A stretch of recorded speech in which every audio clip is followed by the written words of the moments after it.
उसके बाद next numerical बेटा, how many gram of NaOH should be dissolve to make 100 centimetre cube of 0.15 molar NaOH solution. बेटा एक तो हमारे पास वॉल्यूम गिवन है ना, एक हमारे पास मोलैरिटी भी गिवन है 0.15 मोलर, है ना, मोलैरिटी गिवन है बेटा। तो एक बात देखो आप, जब 0.15 मोलर आपके पास आया होगा तो ये कितने सेंटीमीटर क्यूब में आया होगा? 1000 सेंटीमीटर क्यूब में आया होगा बेटा। वॉल्यूम आप इतना लेके चले होंगे तब आपका ये आया होगा, है ना। अगर वॉल्यूम आपका इतना है, मोलैरिटी इतना है, तो मोल कितना आ जाएगा बेटा? Molarity is equal to mole divided by volume होती है। अब वॉल्यूम सेंटीमीटर क्यूब में है तो इनटू में हम क्या कर दे, 1000 कर दें।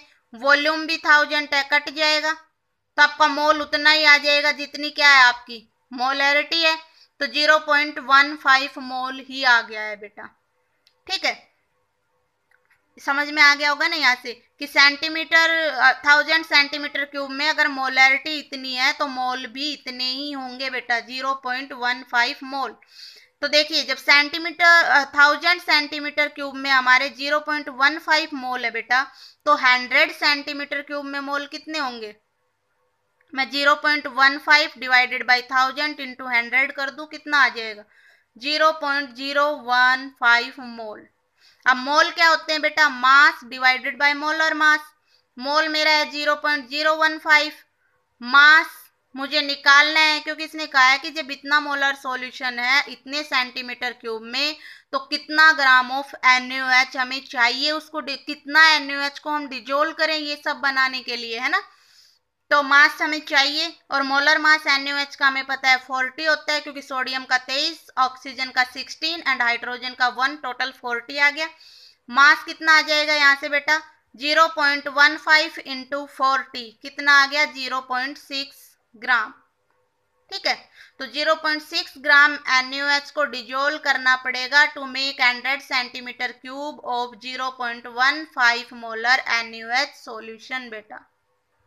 उसके बाद नेक्स्ट न्यूमेरिकल मोल फ्रैक्शन पे देखिए भाई, calculate mole fraction of ethylene glycol and H2O in A solution containing 20% of ethylene glycol by mass.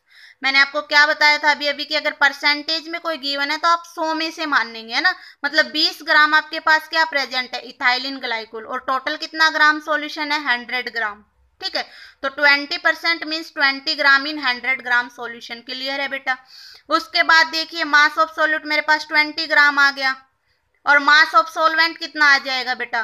Total 100 ग्राम है, 20 उसमें सोल्यूट है, तो टोटल किससे बना है? तो सोल्यूट और सोलवेंट दोनों से मिलके ही तो सॉल्यूशन बना है ना।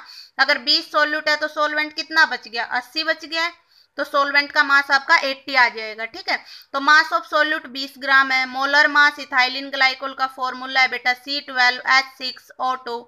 कार्बन का 12 होता है तो 24 हो गया, हाइड्रोजन का 6 और ऑक्सीजन का 32, आपका आ जाएगा 62। मोल कितने आ गए भाई? Mass divided by molar mass. Mass है 20, मोलर मास है 62, यह आ गया 0.322 मोल। मास ऑफ सोलवेंट कितना है बेटा? 100 में से मैंने 20 की माइनस किया, 80 ग्राम है। मोलर मास वाटर का कितना होता है? 18, 16 ऑक्सीजन का और 2 हाइड्रोजन का हो गया, 2 हाइड्रोजन है तो 18 मोल आ गया। Mass divided by molar mass, mass कितना है? 80 डिवाइडेड बाय मोलर मास कितना है? 18, कितना आ गया? 4.4044 आ गया बेटा, सॉरी। तो मोल मेरे पास इथाइलिन ग्लाइकोल के भी आ गए और मोल मेरे पास वाटर के भी आ गए, और मोल फ्रैक्शन के लिए मुझे क्या चाहिए? मोल ही चाहिए। तो मोल फ्रैक्शन इथाइलिन ग्लाइकोल का अगर निकालेंगे तो mole of ethylene glycol divided by total mole, यही फॉर्मूला होता है। तो मोल ऑफ इथाइलिन ग्लाइकोल कितना आया था? 0.322 divided by total mole. Total mole में आपका इथाइलिन प्लस वाटर दोनों के लिखेंगे, 0.322 प्लस 4.44, सोल आउट करेंगे तो यह आ जाएगा बेटा 0.068। जब आप मोल फ्रैक्शन ऑफ वाटर निकालोगे सेम रहेगा। मोल फ्रैक्शन वाटर निकालने के लिए मोल ऑफ वाटर मतलब 0.0 कितना है मोल ऑफ वाटर?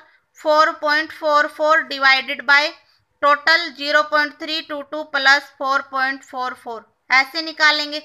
ठीक है। या एक तरीका और भी है बेटा निकालने का, मैंने क्या कहा था, जितने भी आपके मोल या जितने भी आपके कंपोनेंट प्रेजेंट है सॉल्यूशन में, उन सब का मोल फ्रैक्शन कितना होता है बेटा, मोल फ्रैक्शन का सम हमेशा क्या रहेगा, 1 रहेगा। अभी हमने पढ़ा अगर 1 रहेगा तो एक कंपोनेंट तो मेरे पास आ गया है ना, एक्स का तो वैल्यू मुझे पता चल गया है कि इसका मोल फ्रैक्शन कितना है, 0.068 है।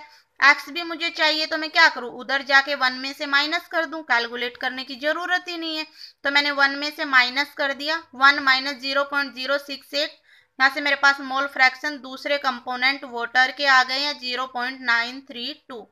तो अगर आपके पास दो कंपोनेंट का मोल फ्रैक्शन पूछा है बेटा, एक का निकालने के बाद दूसरे का मत निकालिए, आप डायरेक्ट 1 में से माइनस कर दीजिए, क्योंकि दोनों का जो टोटल मोल फ्रैक्शन है वो क्या रहेगा, 1।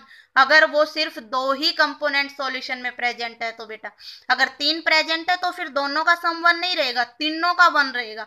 मतलब आप पहले 2 को निकालना पड़ेगा, उन 2 को जोड़ के 1 में से माइनस करेंगे तो तीसरे का आ जाएगा ना, क्योंकि उन तीनों का फिर x A plus x B plus x C का 1 रहेगा बेटा, है ना।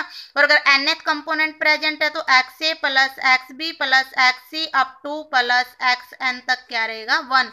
अगर nth प्रेजेंट है तो फिर nth का सम क्या रहेगा, 1 रहेगा बेटा। तो ये आपको याद रखना हमेशा कि सॉल्यूशन के अंदर जितने भी कंपोनेंट है, अगर उनके मोल फ्रैक्शन का हम सम करें तो हमेशा क्या आता है बेटा, 1 आता है।